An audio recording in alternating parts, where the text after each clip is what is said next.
Et bienvenue, merci d'être là. Comment ça va? Alors ce soir, on est presque les pieds dans le sable, ça vous aura pas échappé, mais l'Enduropal du Touquet, c'est ce week-end. Ça a même commencé dès aujourd'hui avec l'Enduropal Vintage, la grande course. C'est ce dimanche. L'Enduro chahuté avec le Covid annulé l'an dernier. Il a été donc reporté cette année. Et le retour, et ben voilà, c'est là, c'est maintenant. La 46e édition. Un Enduro qui a pas mal changé depuis ses débuts. L'occasion de se demander très clairement si c'était mieux avant. La physionomie, l'ambiance, est-ce que l'esprit de l'enduro est toujours là? Pour y répondre, on a convoqué deux grands connaisseurs, des pilotes qui ont plein de sable dans les yeux car ils se sont affrontés cet après-midi. C'est Sergueï Potisek et Vincent Cambier, des passionnés. On va les rejoindre dans un instant. Il n'en demeure pas moins que cette course, ça reste quelque chose d'assez incroyable, n'est-ce pas Thibaut?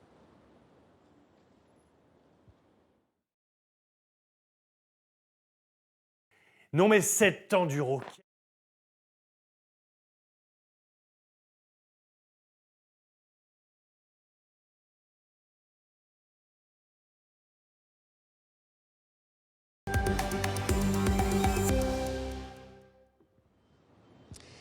Et bienvenue, merci d'être là. Comment ça va? Nous sommes ce soir les pieds dans le sable, ou presque, hein, ça vous a pas échappé, l'Enduropal du Touquet. C'est ce week-end, ça a même commencé dès aujourd'hui avec l'Enduropal Vintage, la grande course, c'est ce dimanche.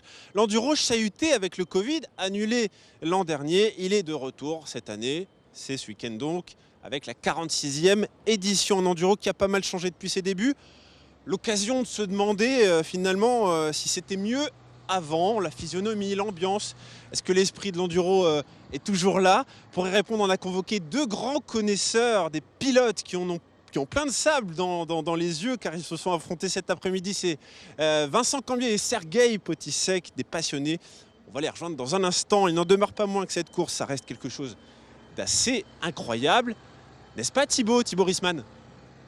Non mais cet enduro, quelle histoire. Franchement, vous imaginez, il y a un gars chargé de la communication à la mairie du Touquet qui se réveille un matin en se disant « Oh les gars, si je faisais venir 300 motards pour faire la course dans les dunes de la plage, vous en pensez quoi ?»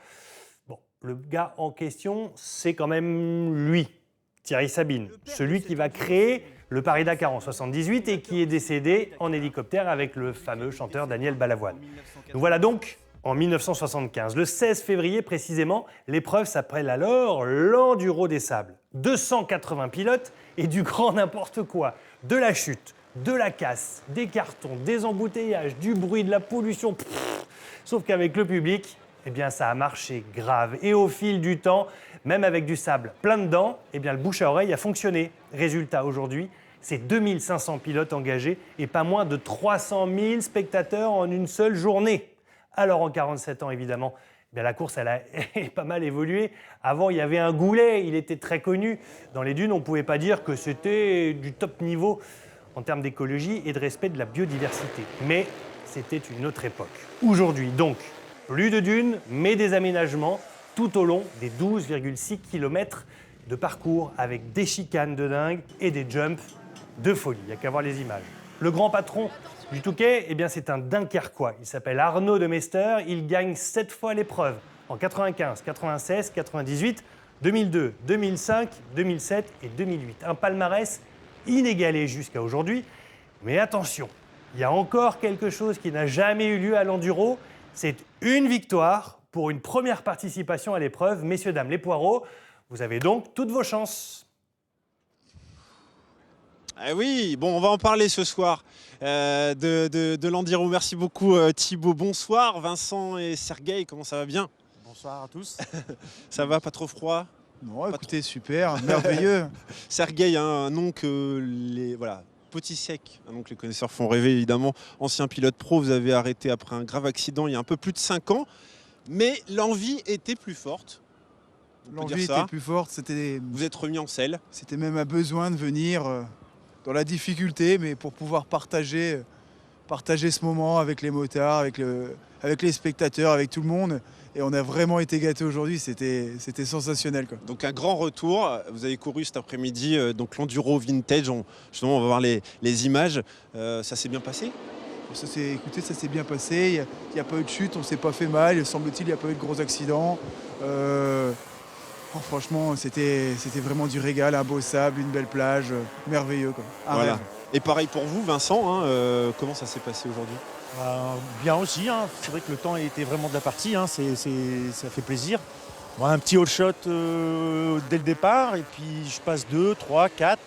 Un petit souci avec la moto, la mitraillette qui a cassé à l'intérieur, et je Aïe. casse dans le dernier tour parce que la moto s'est appauvrie, et malheureusement j'étais passé 4, j'avais doublé Arnaud. Après on allait se bagarrer et j'ai vu que les autres n'étaient pas très très loin en soi. Bon tant pis, hein, on reviendra l'année prochaine avec l'équipe que j'ai, qui est très bonne, mon petit Robin et mes petits-enfants et tout ça. C'est Bon, parfait. ici, on se bagarre que sur la piste, hein. Voilà, ça c'est une C'est règle ça. ici au Touquet. Pour chez moi, c'est Euh, ça. Et c'est pas qu'une l'enduro vintage, faut être précis, hein, c'est les motos qui sont anciennes, c'est pas forcément les pilotes. C'est ça. D'ailleurs, la Non, preuve, c'est que celui qui a gagné ce soir, c'est plutôt une jeune pousse. Voilà, tout à fait, c'est Maxime Saut, hein, c'est un jeune pilote, je ne pourrais pas vous dire son âge, mais tout ce que je sais, c'est qu'il fait partie des favoris dimanche, et donc c'est un excellent pilote. Vous avez de tout âge sur des motos qui sont d'avant 96. Voilà, Vincent Cambier, 30 ans d'enduro. Oui. Vous en avez vu des courses. Pourquoi être passé justement à la version vintage? C'est Oh, l'envie ça de rappelle- retrouver des les sensations, c'est 500, ça? Le 500 CR, le sable du Touquet. Ouais. Quand j'avais 15 ans, je venais ici m'entraîner. On n'avait pas forcément le droit, mais justement, il y avait beaucoup plus de liberté que maintenant. On est beaucoup restreint. Donc voilà. Ça, on va en parler tout à Voilà, l'heure. ouais. redécouvrir ça en vintage avec quand même beaucoup moins de monde aussi. Bon, les difficultés sont pas du tout comme avant, hein. Ça n'a plus rien à voir. Le plaisir n'est pas le même. Moi, j'aime bien quand il y a de la montée, de la descente. On voyait les spectateurs à côté. C'était vraiment quelque chose de vraiment fabuleux. Bon, justement, hein, ça rejoint la thématique de notre émission.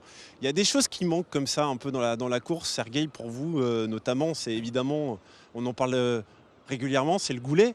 Oui, tout à fait. Le goulet, c'est des choses qui ont évolué. Je ne vais pas dire que c'est quelque chose qui manque, mais ça faisait partie des points forts de l'enduro Touquet, des images impressionnantes, hein, parce qu'on parle au grand public et effectivement, c'est toutes ces motos alignées sur la plage, en ligne droite, en ligne de départ, et ensuite qui arrivent jusqu'au goulet, où est-ce qu'effectivement ça s'agglutine, ça n'arrive plus à passer. Il y avait tous les spectateurs en tout cas autour.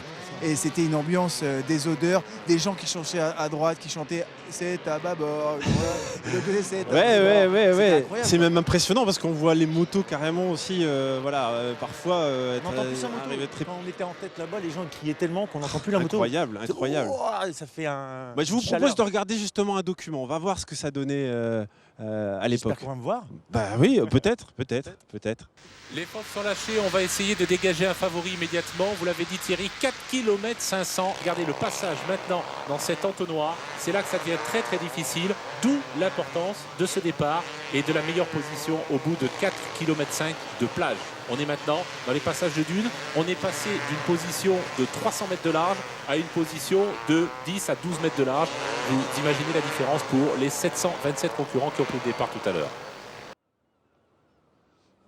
Voilà, le goulet. La rupture, c'était en 2006, hein, donc c'est pas si vieux que ça, finalement. Est-ce que vous diriez que c'était mieux avant? C'est un peu la question piège, mais... Non, c'était pas mieux avant, c'était différent. Disons que les choses ont évolué pour des raisons politiques, pour des raisons économiques, pour des raisons de sécurité. Voilà, c'était très bien avant, il y a de plus en plus de pilotes, il fallait que ça évolue. On a mis sur la table des raisons écologiques, hein, qui sont tout à fait à prendre en compte, mais la réalité est bien souvent différente, parce qu'avant les dunes n'étaient pas belles, il n'y avait pas d'Oya. Aujourd'hui, grâce à l'enduro et grâce à la création avec Léonce Després et Thierry Sabine de l'enduro du Touquet, c'était pour planter des Oyas. C'était vraiment sympa avant. Aujourd'hui, c'est différent et c'est très sympa aussi, franchement. Ouais, sur la question de l'ambiance, justement, il y a la course, évidemment, il y a tout ce qu'il y a autour, comment voilà...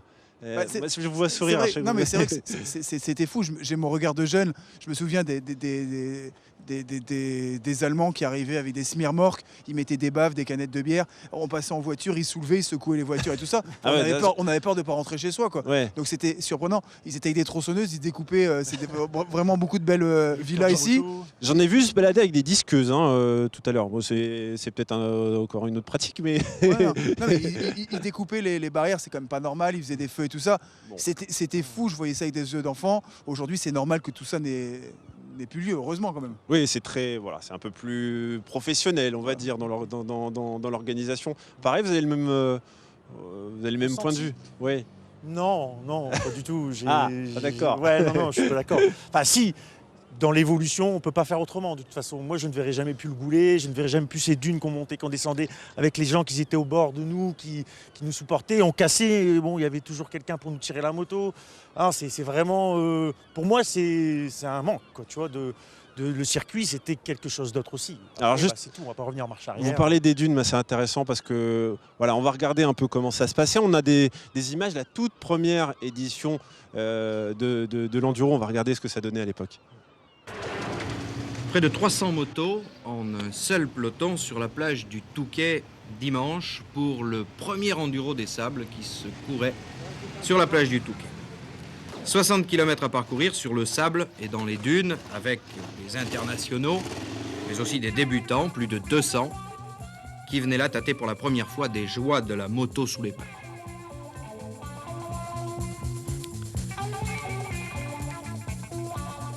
Des images qui se passent de commentaires, une sacrée promenade sur la moto de tous les jours.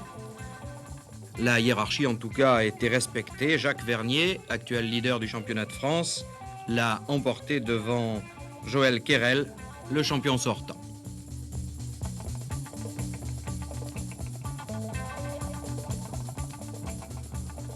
Voilà. Rien qu'à entendre voilà, la musique d'ambiance sur le sujet, le reportage La Voix à l'époque, voilà, tous les ingrédients sont réunis. Ce qui posait problème avec les dunes aussi, c'est le public quelque part. C'est qu'on avait tendance à piétiner un peu trop les dunes et voilà, ça devenait compliqué. C'est du cinéma tout ça. Vous êtes- Aujourd'hui, l'été, vous avez plein de touristes, on piétine et on dit rien. Là, pour l'enduro, on dit des choses, c'est parce que les gens veulent se faire remarquer. Voilà. En tout cas, ce qui est sûr, c'est qu'il faut respecter, ça a évolué. Changement Tant mieux. d'époque. Changement d'époque, c'est tout. Mais en tout cas, si on regarde les photos d'avant, les dunes n'étaient pas belles, peu d'Oya. Aujourd'hui, c'est magnifique, plein d'Oya. Voilà. Maintenant, on se met des règles. Un jour, j'espère qu'on va continuer à se serrer la main, mais en tout cas, on sent que le monde évolue. On Heureusement, pourra à nouveau se resserrer la main, hein, parce que logiquement, on n'est pas trop censé le faire. heureusement, nous ne sommes pas en guerre. Hein. Voilà. Ça, on va penser, pour ceux qui Non, mais sont en difficulté. Faut Effectivement, oui, effectivement, on est solidaire des Ukrainiens. Alors, Vincent, voilà, l'enduro, donc on l'a dit, hein, ça fait 30 ans que vous participez. Voilà, qu'est-ce qui crée cette envie malgré justement ces évolutions qui vous manquent beaucoup, Je me terriblement? pose la question, pourquoi je fais Mais du oui. motocross? Pourquoi tous les ans je veux venir à l'enduro? C'est les vibrations, le fait d'être en compétition aussi, parce que et puis de rouler sur le sable qu'on n'a pas le droit forcément. L'une plage, c'est pas du tout le même sable. Ouais, c'est beaucoup de choses à la fois, je n'arrive pas trop à m'exprimer, mais j'ai tellement de souvenirs d'avant qu'ils étaient beaucoup plus forts dans le roulage que maintenant, et beaucoup moins dangereux, je trouvais aussi, que maintenant. C'est beaucoup de la vitesse, et beaucoup de choses où... Et même pour le vintage? Ah oui, même pour le vintage, Même je pour le trouve, vintage. même pour le vintage. Il y a des choses, les sauts sont pas forcément normales, hein, on arrive à fond dessus. À l'époque, si c'était dans les dunes, on n'avait pas forcément de saut. Donc c'était des montées, des descentes, des lignes droites. On n'avait pas des petites surprises d'un saut mal fait. Sauf ici sur la digue du Touquet, mais ils étaient toujours bien faits à l'époque. C'était toujours le même mec qui faisait ça. Les sauts, ils étaient, je sais pas, 5 mètres de haut. C'était À vraiment... l'époque, ils faisaient ça avec des pelles, maintenant on a des bulles. Ah oui, on les a vus passer. D'ailleurs. Ils sont même derrière nous. Et Vincent, oui, en plus vous êtes amateur, donc toute l'année, hein, ça demande quand même énormément de préparation. Moi j'étais impressionné quand on m'a dit ça tout à l'heure. Moi, je vis que pour la moto depuis l'âge de 12 ans. Mes enfants pratiquent de la moto, la fille de mon frère aussi. On est des passionnés de chez passionnés. Enfin, moi, je suis passionné. Après, je sais très bien que quelqu'un qui a vécu un peu de moto a du mal à oublier ses sensations de moto et de plaisir. Bon, Sergueï, pareil, vous avez réussi à vous préparer, à prendre le temps de vous préparer pour cette édition? Non, je me suis pas pris. Malheureusement, j'ai vécu des choses très difficiles. Et c'est déjà une chance de pouvoir être là, d'avoir pu mettre les roues sur le sable. Hein. Mes camarades doivent se dire que vous deviez être content de me voir arriver. Ouais. Sachez que moi, je l'étais encore plus. C'est bien d'avoir pu vivre ce moment, le partager. Et c'est exceptionnel, quoi. Eh ben, merci beaucoup à tous les deux d'avoir été avec nous dans l'émission. Évidemment, voilà, l'enduro est à suivre ce week-end sur notre antenne et surtout dimanche pour la grande course. Très belle soirée à vous. Merci à tous les deux. Merci, au revoir. Au revoir. À très vite. Vincent Pevel.